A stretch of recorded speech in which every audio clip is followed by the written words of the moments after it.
சுதந்திரமான பிளைன்ஃபீல்ட் கிறிஸ்தவ அறிவியல் தேவாலயத்திலிருந்து வாராந்திர பைபிள் பாடத்தை நீங்கள் கேட்கிறீர்கள். அது அமெரிக்காவின் பிளைன்ஃபீல்ட், நியூ ஜெர்சியில் அமைந்துள்ளது. மேலும் தகவலுக்கு எங்கள் வலைத்தளத்தை பார்வையிடவும். www.plainfieldcs.com. இது பாடம் ஞாயிற்றுக்கிழமை ஜூன் 7, 2026. தலைப்பு: கடவுள் ஒரே காரணமும் படைப்பாளரும். கோல்டன் உரை. யோவான்: ஆதியிலே வார்த்தை இருந்தது, அந்த வார்த்தை தேவனிடத்திலிருந்தது, அந்த வார்த்தை தேவனாயிருந்தது. பொறுப்பு ரீதியான வாசிப்பு. சங்கீதம்: பூமியும் அதின் நிறைவும் உலகமும் அதிலுள்ள குடிகளும் கர்த்தருடையது. அவரே அதை கடல்களுக்கு மேலாக அஸ்திபாரப்படுத்தி அதை நதிகளுக்கு மேலாக ஸ்தாபித்தார். யார் கர்த்தருடைய பர்வதத்திலே ஏறுவான்? யார் அவருடைய பரிசுத்த ஸ்தலத்தில் நிலைத்திருப்பான்? கைகளில் சுத்தமுள்ளவனும் இருதயத்தில் மாசில்லாதவனுமாயிருந்து தன் ஆத்துமாவை மாயைக்கு ஒப்புக்கொடாமலும் கபடாய் ஆணையிடாமலும் இருக்கிறவனே. அவன் கர்த்தரால் ஆசீர்வாதத்தையும் என் இரட்சிப்பின் தேவனால் நீதியையும் பெறுவான். வாசல்களே, உங்கள் தலைகளை உயர்த்துங்கள், அநாதி கதவுகளே உயருங்கள், மகிமையின் ராஜா உட்பிரவேசிப்பார். யார் இந்த மகிமையின் ராஜா? அவர் வல்லமையும் பராக்கிரமமும் உள்ள கர்த்தர், அவர் யுத்தத்தில் பராக்கிரமமுள்ள கர்த்தராமே. வாசல்களே, உங்கள் தலைகளை உயர்த்துங்கள், அநாதி கதவுகளே உயருங்கள், மகிமையின் ராஜா உட்பிரவேசிப்பார். யார் இந்த மகிமையின் ராஜா? அவர் சேனைகளின் கர்த்தரானவர், அவரே மகிமையின் ராஜா. பாடம் பிரசங்கம். பைபிளிலிருந்து ஏசாயா: இதோ, கர்த்தராகிய ஆண்டவர் பராக்கிரமசாலியாக வருவார், அவர் தமது புயத்தினால் அரசாளுவார். யாத்திராகமம். அப்பொழுது மோசேயும் இஸ்ரவேல் புத்திரரும் கர்த்தரை புகழ்ந்து பாடின பாட்டு: கர்த்தரை பாடுவேன், அவர் மகிமையாய் வெற்றி சிறந்தார், குதிரையையும் குதிரை வீரனையும் கடலிலே தள்ளினார். பார்வோனின் இரதங்களையும் அவன் சேனைகளையும் சமுத்திரத்திலே தள்ளிவிட்டார், அவனுடைய பிரதான அதிபதிகள் சிவந்த சமுத்திரத்தில் அமிழ்ந்து போனார்கள். உமக்கு விரோதமாய் எழும்பினவர்களை உமது முக்கியத்தின் மகத்துவத்தினாலே நிர்மூலமாக்கினீர், உம்முடைய கோபாக்கினியை அனுப்பினீர், அது அவர்களை தாளடியைப் போல பட்சித்தது. உமது நாசியின் சுவாசத்தினால் ஜலம் குவிந்து நின்றது, வெள்ளம் குவியலாக நிமிர்ந்து நின்றது, ஆழமான ஜலம் நடுக்கடலிலே உறைந்து போயிற்று. தொடருவேன், பிடிப்பேன், கொள்ளையாடி பங்கிடுவேன்.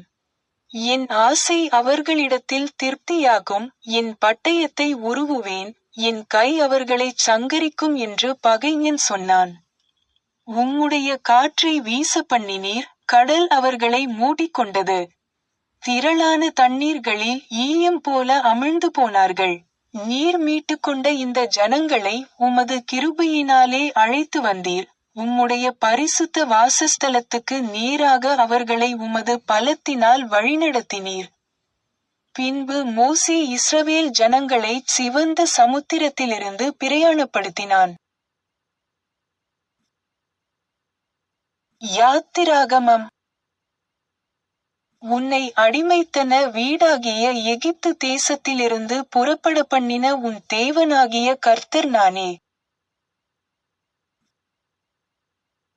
யாத்திராகமம். பின்பு இஸ்ரவேல் புத்திரராகிய சபையார் எல்லாரும் கர்த்தருடைய கட்டளையின்படியே சீன்வனாந்தரத்திலிருந்து புறப்பட்டு பிரயாணம் பண்ணி ரெவிதீமிலே வந்து பாளையம் இறங்கினார்கள். அங்கே ஜனங்களுக்கு குடிக்க தண்ணீர் இல்லாதிருந்தது.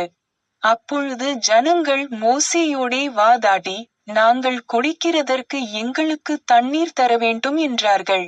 அதற்கு மோசே, என்னோடே ஏன் வாதாடுகிறீர்கள்? கர்த்தரை ஏன் பரீட்சை பார்க்கிறீர்கள் என்றான். ஜனங்கள் அவ்விடத்திலே தண்ணீர் தவனமாயிருந்தபடியால் அவர்கள் மோசேக்கு விரோதமாய் முறுமுறுத்து, நீர் எங்களையும் எங்கள் பிள்ளைகளையும் எங்கள் ஆடுமாடுகளையும் தண்ணீர் தவனத்தினால் கொன்று போட எங்களை எகிப்திலிருந்து ஏன் கொண்டு வந்தீர் என்றார்கள். மோசே கர்த்தரை நோக்கி கூப்பிட்டு, இந்த ஜனங்களுக்கு நான் என்ன செய்வேன்? இவர்கள் என்மேல் கல்லெறிய பார்க்கிறார்களே என்றான். அப்பொழுது கர்த்தர் மோசேயை நோக்கி, நீ இஸ்ரவேல் மூப்பரில் சிலரை உன்னோடே கூட்டிக்கொண்டு, நீ நதியை அடித்த உன் கோலை உன் கையிலே பிடித்துக்கொண்டு ஜனங்களுக்கு முன்னே நடந்து போ. அங்கே ஓரேபிலே நான் உனக்கு முன்பாக கன்மலையின் மேல் நிற்பேன், நீ அந்த கன்மலையை அடி. அப்பொழுது ஜனங்கள் குடிக்க அதிலிருந்து தண்ணீர் புறப்படும் என்றார். அப்படியே மோசே இஸ்ரவேல் மூப்பரின் கண்களுக்கு முன்பாகச் செய்தான்.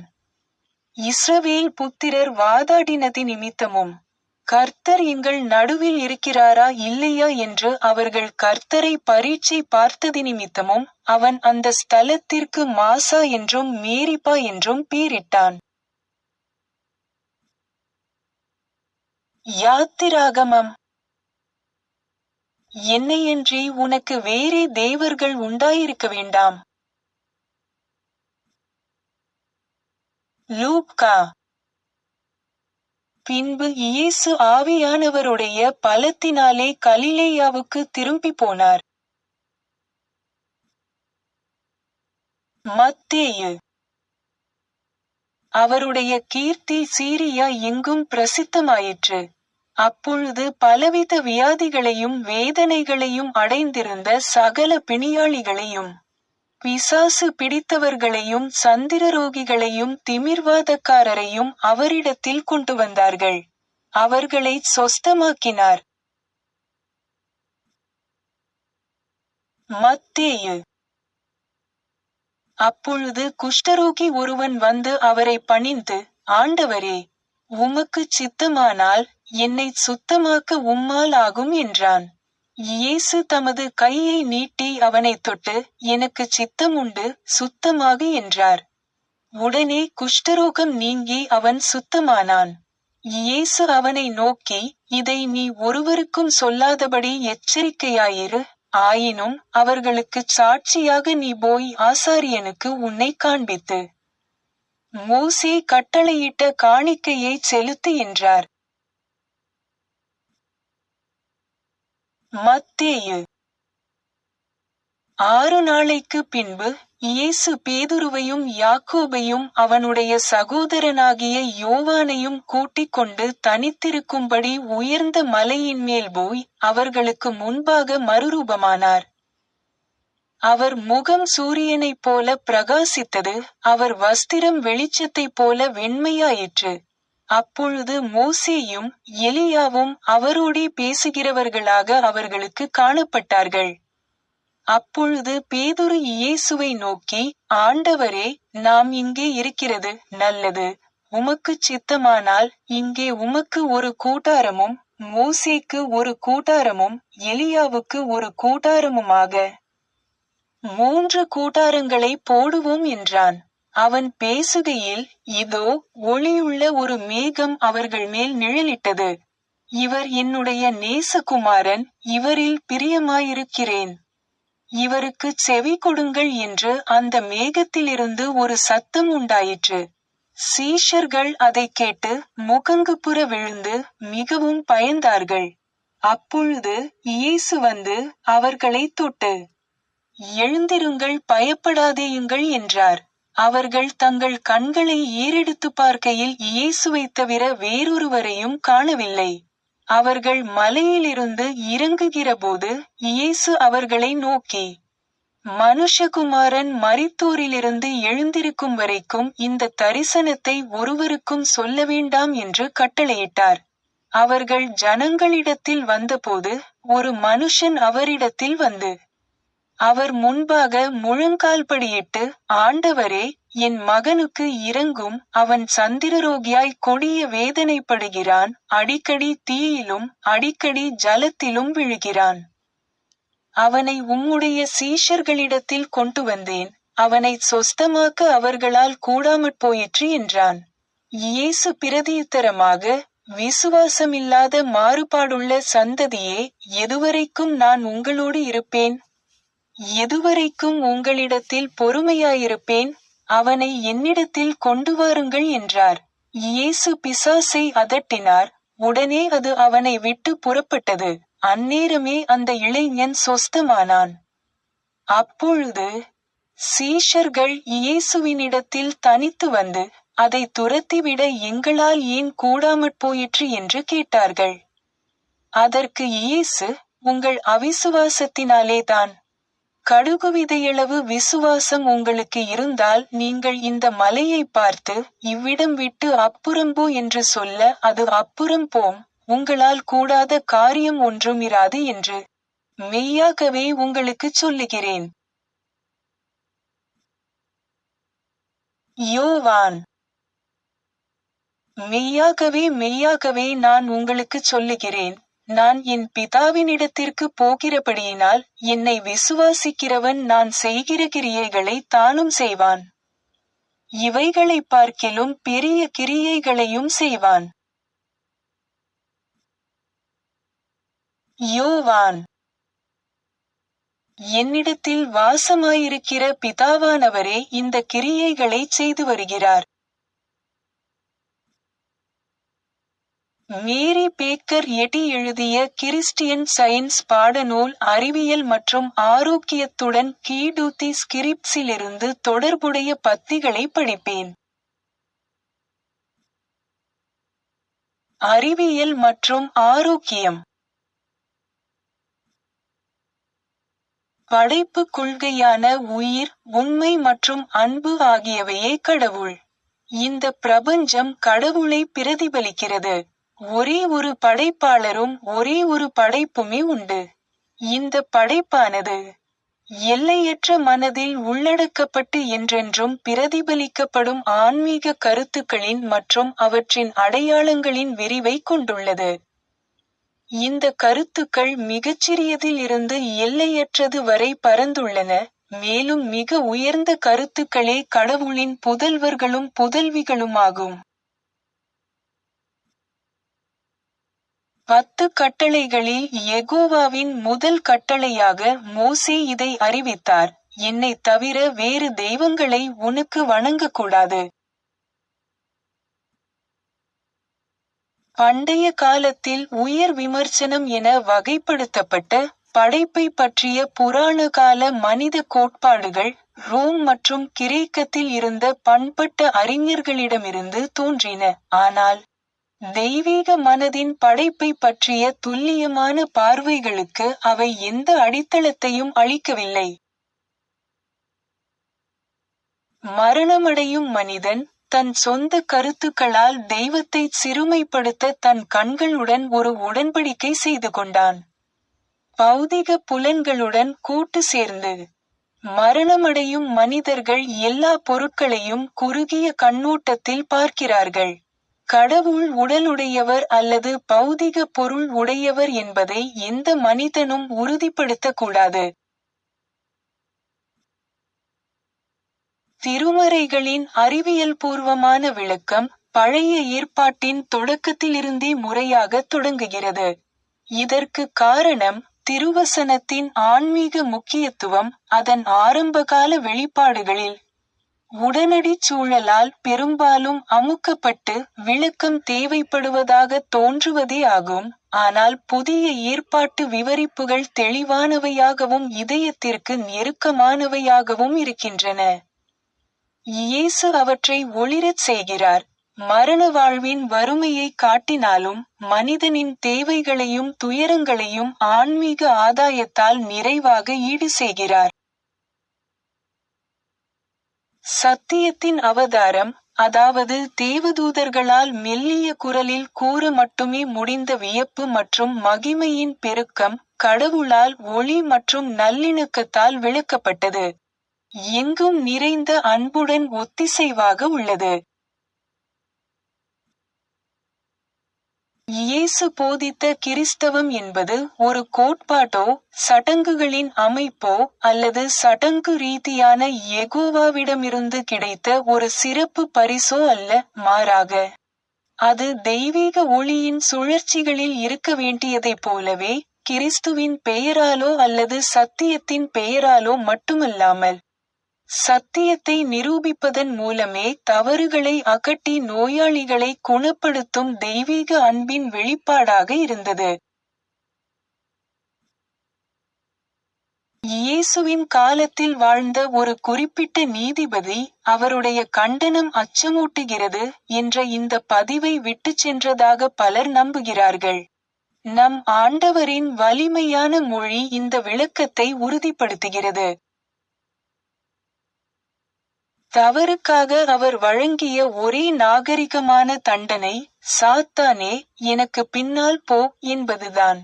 இயேசுவின் கண்டனம் கூர்மையாகவும் காரசாரமாகவும் இருந்தது என்பதற்கு இன்னும் வலிமையான சான்று அவருடைய சொந்த வார்த்தைகளிலேயே காணப்படுகிறது. அவர் பிசாசுகளை துரத்தி நோயுற்றவர்களையும் பாவிகளையும் குணப்படுத்தியபோது, அத்தகைய வலிமையான வார்த்தைகளின் அவசியத்தை இது காட்டுகிறது. தவறை கைவிடுவது, பௌதிக புலன்களின் பொய்யான உரிமைகளை பறிக்கிறது.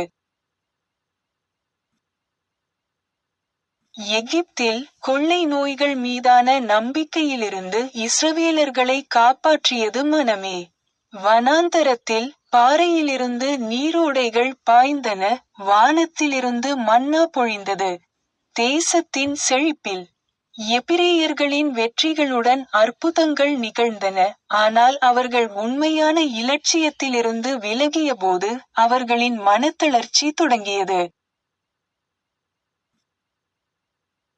பிழையை அழிப்பது, நன்மையாகிய கடவுளே ஒரே மனம் என்பதும், எல்லையற்ற மனதின் கற்பனையான எதிர்நிலையான சாத்தான் அல்லது தீமை என்பது மனமும் அல்ல, உண்மையும் அல்ல. மாறாக அது அறிவோ யதார்த்தமோ இல்லாத பிழை என்பதுமே ஆகும் என்ற மாபெரும் உண்மையாகும். ஒரே ஒரு மனம் மட்டுமே இருக்க முடியும், ஏனெனில் ஒரே ஒரு கடவுள் மட்டுமே இருக்கிறார். மேலும் மனிதர்கள் வேறு எந்த மனதையும் உரிமை கோராமலும் வேறு எதையும் ஏற்றுக்கொள்ளாமலும் இருந்தால் பாவம் அறியப்படாததாகிவிடும். ஒரு எண்ணம், ஒரு விதை அல்லது ஒரு பூவின் ஒரே அறிவு அல்லது சாராம்சம், அவற்றை படைத்தவரான கடவுளே. மனம்தான் அனைத்திற்கும் ஆன்மா. மனம் என்பது வாழ்வு, உண்மை மற்றும் அன்பு, அதுவே அனைத்தையும் ஆளுகிறது. பாவத்தை குணமாக்கும் அதே வல்லமை நோய்களையும் குணமாக்குகிறது. கிறிஸ்து ஊமையின் பிசாசை துரத்தியபோது, பிசாசு வெளியேறியவுடனே ஊமையாய் பேசினான். இஸ்ரவேலின் பரிசுத்தரை வரம்புக்குட்படுத்தி, தேவனால் வனாந்தரத்தில் விருந்துக்கு ஏற்பாடு செய்ய முடியுமா என்று கேட்பதன் மூலம் யூதர்களின் குற்றத்தை மீண்டும் செய்யும் ஆபத்து இன்று உள்ளது. தேவனால் என்ன செய்ய முடியாது? பௌதிக எதிர்ப்பை விட ஆன்மீக சக்தியின் மேன்மையை நம்புவதற்கு தெய்வீக அதிகாரம் உள்ளது. ஒரு அற்புதம் கடவுளின் விதியை நிறைவேற்றுகிறது, ஆனால் அந்த விதியை மீறுவதில்லை. இந்த உண்மை தற்சமயம் அற்புதத்தை விட அதிக மர்மமானதாக தோன்றுகிறது. சங்கீதக்காரன் பாடினார், கடலே, உனக்கு என்ன நேர்ந்தது? நீ ஏன் ஓடிப்போனாய்? யோர்தானே, நீ ஏன் பின்னுக்கு தள்ளப்பட்டாய்? மலைகளே, நீங்கள் ஏன் ஆட்டுக்கடாக்களைப் போலவும், சிறு குன்றுகளே, ஆட்டுக்குட்டிகளைப் போலவும் துள்ளி குதித்தீர்கள்? பூமியே, கர்த்தரின் பிரசன்னத்தினாலும் யாக்கோபின் தேவனுடைய பிரசன்னத்தினாலும் நடுங்கு. அற்புதம் எந்த குழப்பத்தையும் ஏற்படுத்துவதில்லை, ஆனால் அது ஆதி ஒழுங்கை வெளிப்படுத்தி கடவுளின் மாறாத விதியின் அறிவியலை நிலைநாட்டுகிறது. ஆன்மீக பரிணாமம் மட்டுமே தெய்வீக சக்தியை பயன்படுத்துவதற்கு தகுதியானது. மனிதனை படைத்த தெய்வீக மனம் தனது சாயலையும் உருவத்தையும் பேணுகிறது. புனித பவுல் அறிவிப்பது போல, மனித மனம் கடவுளுக்கு எதிரானது, அது களையப்பட வேண்டும். உண்மையில் இருப்பது தெய்வீக மனமும் அதன் எண்ணமுமே ஆகும். இந்த மனத்தில்தான் முழு இருப்பும் இணக்கமாகவும் நித்தியமாகவும் காணப்படுகிறது. இந்த உண்மையைக் கண்டு ஏற்றுக்கொண்டு, இந்த சக்திக்கு கட்டுப்பட்டு, சத்தியத்தின் வழிகாட்டுதல்களை பின்பற்றுவதே நேரான மற்றும் குறுகிய வழியாகும். வாழ்வு என்பது என்றும் நிலைத்திருக்கும் நான் இருக்கிறேன் என்பதே. அது இருந்தவரும் இருக்கிறவரும் இனியும் இருக்கப்போகிறவருமான ஒரு இருப்பாகும். அதை எதனாலும் அழிக்க முடியாது. இஸ்ரவேல் மக்கள் செங்கடலை கடந்து மனித அச்சம் எனும் இருண்ட ஏறி இறங்கும் அலைகளுக்கு நடுவே வெற்றிகரமாக வழிநடத்தப்பட்டது போலவும், மனித நம்பிக்கைகள் எனும் பெரும் பாலைவனத்தில் சோர்வுடன் நடந்து வாக்களிக்கப்பட்ட மகிழ்ச்சியை எதிர்பார்த்து வனாந்தரத்தின் வழியே வழிநடத்தப்பட்டது போலவும், ஆன்மீக கருத்தானது சரியான எல்லா விருப்பங்களையும் புலன்களிலிருந்து ஆன்மாவுக்கும், பௌதிக இருப்பின் உணர்விலிருந்து ஆன்மீகத்திற்கும், கடவுளை நேசிப்பவர்களுக்காக தயாரிக்கப்பட்ட மகிமையை நோக்கிய அவற்றின் பயணத்தில் வழிநடத்தும். சர்ச் கையேட்டில் கொடுக்கப்பட்டுள்ளபடி மேரி பேக்கர் எட்டியின் 3 தினசரி கடமைகளை இப்போது படிப்பேன். தினசரி ஜெபம். ஒவ்வொரு நாளும் ஜெபிப்பது இந்த திருச்சபையின் ஒவ்வொரு உறுப்பினரின் கடமையாகும். உம்முடைய ராஜ்யம் வா, தெய்வீக சத்தியம், வாழ்க்கை, அன்பு ஆகியவற்றின் ஆட்சி என்னுள் நிலை பெறட்டும். எல்லா பாவங்களையும் என்னிடமிருந்து விலக்கட்டும். உம்முடைய வார்த்தை எல்லா மனிதர்களிடமும் பாசத்தை வளப்படுத்தி அவற்றை ஆளட்டும். நோக்கங்கள் மற்றும் செயல்களுக்கான விதி. தி மதர் சர்ச்சின் உறுப்பினர்களின் நோக்கங்கள் அல்லது செயல்களை விரோதமோ அல்லது தனிப்பட்ட இணைப்போ தூண்டக்கூடாது. அறிவியலில், தெய்வீக அன்பு மட்டுமே மனிதனை ஆளுகிறது. ஒரு கிறிஸ்தவ விஞ்ஞானி அன்பின் இனிமையான வசதிகளையும், பாவத்தை கண்டிப்பதிலும், உண்மையான சகோதரத்துவம், தொண்டு, மன்னிப்பு ஆகியவற்றிலும் பிரதிபலிக்கிறார். இந்த திருச்சபையின் உறுப்பினர்கள் தினந்தோறும் கவனித்து, எல்லா தீமைகளிலிருந்தும் தீர்க்கதரிசனம், தீர்ப்பு, கண்டனம், ஆலோசனை, செல்வாக்கு செலுத்துதல் அல்லது தவறாக செல்வாக்கு செலுத்துதல் ஆகியவற்றிலிருந்து விடுவிக்கப்பட வேண்டும். கடமைக்கு விழிப்புணர்வு. ஆக்கிரமிப்பு மனநல ஆலோசனைகளுக்கு எதிராக தினமும் தன்னை தற்காத்துக் கொள்வது இந்த திருச்சபையின் ஒவ்வொரு உறுப்பினரின் கடமையாகும். மேலும் கடவுளுக்கும், அவரது தலைவருக்கும், மனிதகுலத்திற்கும் அவர் செய்ய வேண்டிய கடமையை மறக்கவோ புறக்கணிக்கவோ கூடாது. அவருடைய கிரியைகளால் அவர் நியாயந்தீர்க்கப்படுவார், நியாயப்படுத்தப்படுவார் அல்லது கண்டிக்கப்படுவார்.